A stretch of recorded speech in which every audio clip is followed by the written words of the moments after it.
भगवान शिव की बेजोड़ ध्यान विधि।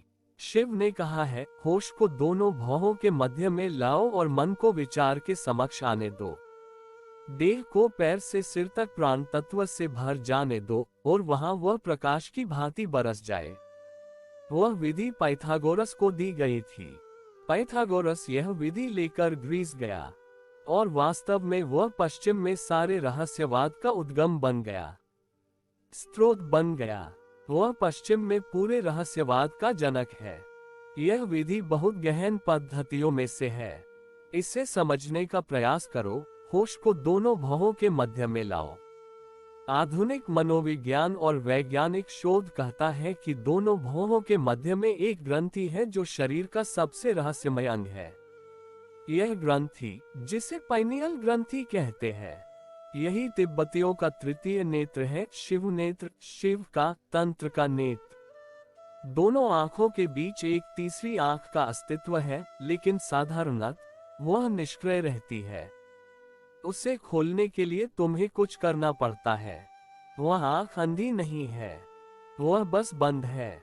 यह विधि तीसरी आंख को खोलने के लिए ही है। होश को दोनों भौहों के मध्य में लाओ। अपनी आंखें बंद कर लो और अपनी आंखों को दोनों भौहों के ठीक बीच में केंद्रित करो। आंखें बंद करके ठीक मध्य में होश को केंद्रित करो, जैसे कि तुम अपनी दोनों आंखों से देख रहे हो। उस पर पूरा ध्यान दो। यह विधि सचेत होने के सरलतम उपायों में से है। तुम शरीर के किसी अन्य अंग के प्रति इतनी सरलता से सचेत नहीं हो सकते। यह ग्रंथि होश को पूरी तरह आत्मसात कर लेती है। यदि तुम उस पर होश को भ्रूमध्य पर केंद्रित करो तो तुम्हारी दोनों आंखें तृतीय नेत्र से सम्मोहित हो जाती हैं। वे जड़ हो जाती हैं, हिल भी नहीं सकती। यदि तुम शरीर के किसी अन्य अंग के प्रति सचेत होने का प्रयास कर रहे हो तो यह कठिन है। यह तीसरी आंख होश को पकड़ लेती है, होश को खींचती है। वह होश के लिए चुंबकीय है।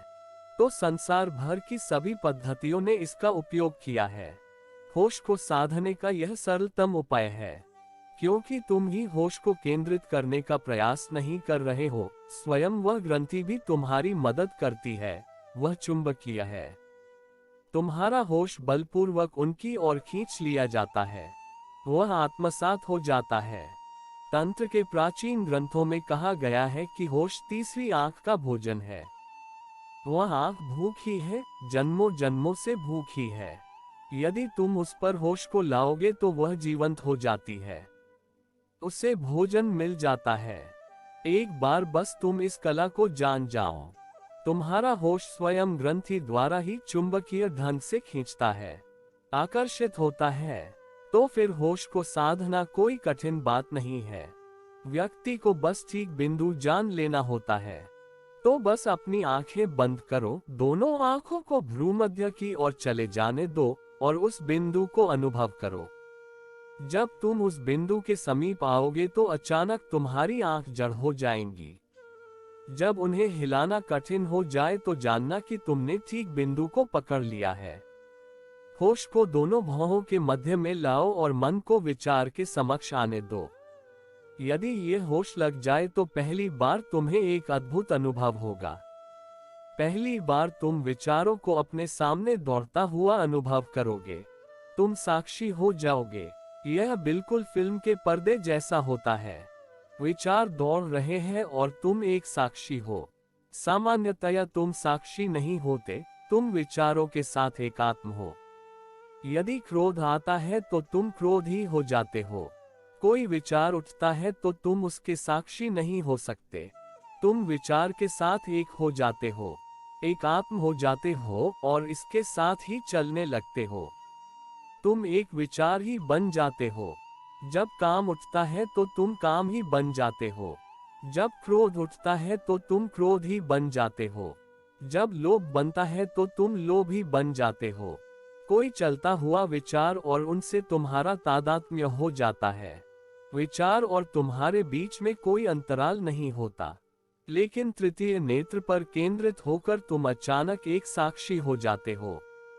तृतीय नेत्र के द्वारा तुम विचारों को ऐसे ही देख सकते हो जैसे कि आकाश में बादल दौड़ रहे हो अथवा सड़क पर लोग चल रहे हैं।